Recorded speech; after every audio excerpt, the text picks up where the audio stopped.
여러분, 체중을 줄이고 날씬해지려고 한다면 덜 먹고 더 많이 움직여라 라는 조언을 많이 들어보셨을 겁니다.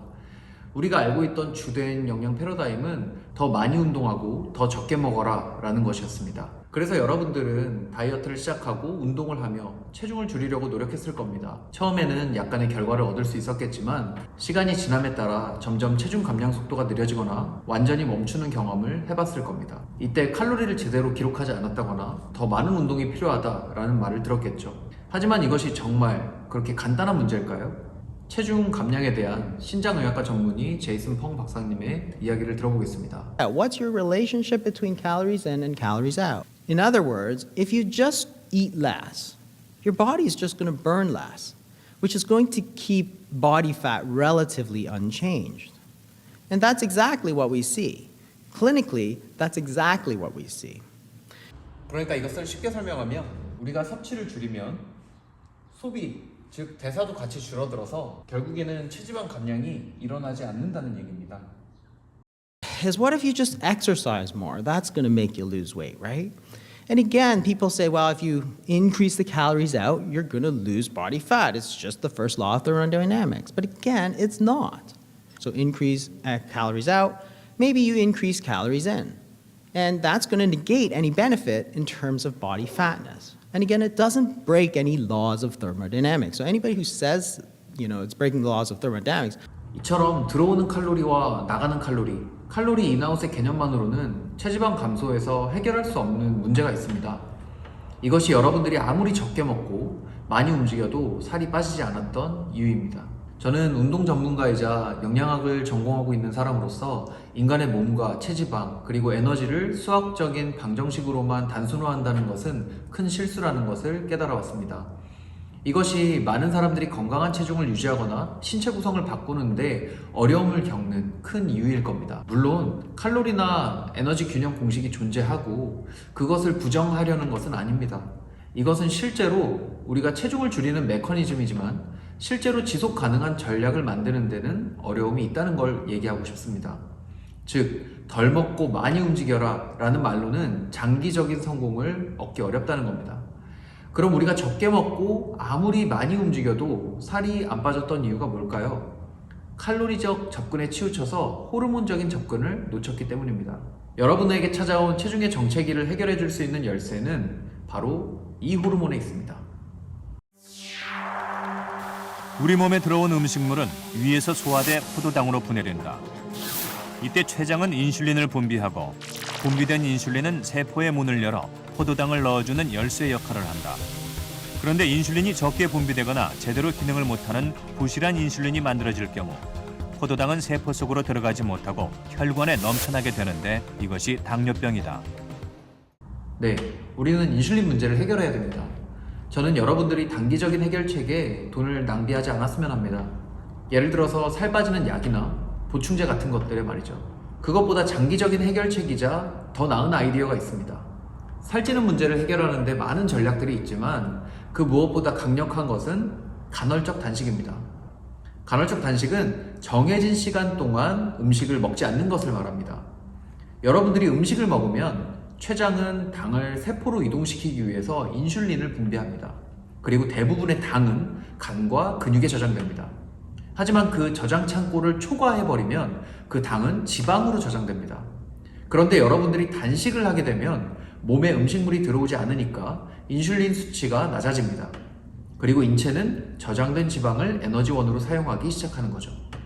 간헐적 단식은 이렇게 체내에 높아진 인슐린 농도를 낮추고 인슐린 저항성을 낮추기 위한 강력한 방법입니다. 일반적인 간헐적 단식의 시간 유형은 16대 8입니다. 즉, 16시간 동안은 단식을 하고 8시간 동안은 먹는 것을 말합니다. 이를 실행하는 방법에 대한 몇 가지 전략을 알려드리겠습니다. 첫 번째는 시간을 선택하는 것입니다. 여러분들이 간헐적 단식을 처음 접해본다면 일반적으로 12시간에서 13시간의 단식 시간으로 시작하도록 합니다. 매일 1시간 정도씩 천천히 늘려나가시면 됩니다. 16시간 단식에 도달할 때까지요. 이 전략이 나에게 적합한지 결정하기 전에 4주간 철저히 유지해보는 것이 중요합니다. 그리고 효과를 완벽하게 경험하기까지는 6주에서 8주 정도가 걸릴 수 있습니다. 간헐적 단식을 시작하려면 우선 8시간의 시간의 창을 선택합니다. 이것들은 여러분들의 생활 방식에 맞춰서 선택될 수 있습니다. 예를 들어서 야간 근무를 하는 사람이라면 자정부터 오전 8시까지의 8시간 식사 시간을 갖는 것이 좋을 겁니다. 이렇게 하면 야간 근무 중에는 먹고 오전 8시에 아침을 먹은 후에 주간에 잠을 자는 동안 금식 시간을 가질 수 있게 됩니다. 또 어떤 사람은 오전 9시부터 오후 5시까지 먹는 것을 선택할 수 있습니다. 기본적으로 정해진 방법은 없습니다. 자신의 일정에 가장 잘 맞는 시간의 창을 선택하는 것이 좋습니다. 또 한 가지 팁을 드리자면 식사의 시작과 종료를 알리기 위해 휴대폰에 알람을 설정하는 것도 좋은 방법입니다. 두 번째는요, 식사 시간 동안 섭취할 음식을 정하는 겁니다. 어떤 다이어트든 간에 건강적인 혜택을 극대화하려면 식사 시간 동안 어떤 식품을 구성하는지도 상당히 중요한 부분입니다. 영양이 풍부한 음식을 선택하면 식단을 균형 있게 유지할 수 있을 뿐만 아니라 건강하게 체중을 줄이는 데도 도움이 됩니다. 영상을 잠깐 멈추시고요. 다음의 식품들을 여러분 식단 리스트에 한번 추가해보세요.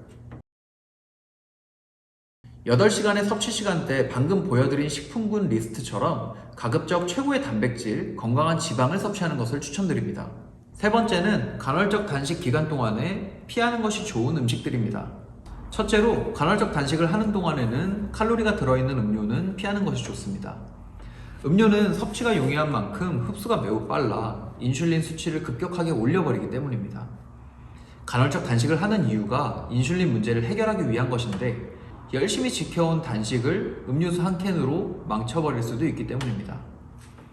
탄산음료와 같이 칼로리가 들어있는 음료는 피하는 것이 좋습니다. 두 번째는 설탕입니다. 가급적 혈당을 급격하게 올릴 수 있는 정제 탄수화물은 피하는 것이 좋은데요. 마찬가지로 인공적인 탄수화물도 피하는 것이 좋습니다. 또한 많은 분들이 제로 칼로리 음료수 같은 것들에 대한 궁금한 점이 많을 텐데요. 인공 감미료가 인체에 미치는 영향에 대해서는 학자들 사이에서도 사실 의견이 분분합니다. 하지만 인슐린 호르몬 관점에서 단맛이 혀에 닿는 것만으로도 우리의 뇌는 단 것이 들어온다는 것을 인지하고 췌장에서 인슐린을 내보낸다는 견해가 상당히 오랜 시간 연구되어 왔습니다. 그러므로 인공 감미료도 간헐적 단식 기간 동안에는 피하는 것이 좋겠습니다. 세 번째는 알코올입니다. 알코올도 탄수화물에 속하며 1g당 7칼로리의 열량을 가지고 있는 식품입니다. 이것 또한 간헐적 단식 기간 동안에는 절제해서 인슐린이 정상 수치로 내려갈 수 있도록 해야 됩니다. 그럼 단식 중에 섭취할 수 있는 게 뭐가 있을까요? 앞에서 언급한 피해야 되는 식품들의 대안으로 섭취할 수 있는 식품들입니다. 물, 아메리카노, 홍차, 녹차, 사골육수 이러한 것들은 칼로리가 거의 없고 인슐린이 분비되지 않기 때문에 간헐적 단식 때 잘 활용하시면 보다 수월하게 단식을 이어갈 수 있는 아이템들입니다. 16대8 간헐적 단식의 잠재적인 이점입니다. 우리의 체중이 더 이상 내려가지 않을 때 더 이상 칼로리가 아닌 호르몬을 바라보는 접근 방식으로 이 문제를 해결할 수 있다고 했는데요. 인슐린 호르몬 문제를 해결하기 위한 강력한 무기로 우리는 간헐적 단식을 선택했습니다. 그렇다면 이 간헐적 단식이 우리에게 주는 혜택이 뭐길래 이렇게 추천하는 걸까요? 기능 영양학자인 신시아 박사님의 이야기를 들어보겠습니다. I know that seems a little overwhelming at first, but I'll give you some strategies for how you go about doing that. So, the 20 to 40% reduction in calories means that you can fuel fat loss. So, what are some of the benefits other than fat loss? Fat loss, and especially visceral fat around our abdomens, around our major organs. We know that it improves mental clarity because insulin levels are low. We know that it spikes human growth hormone, which helps us with lean muscle mass.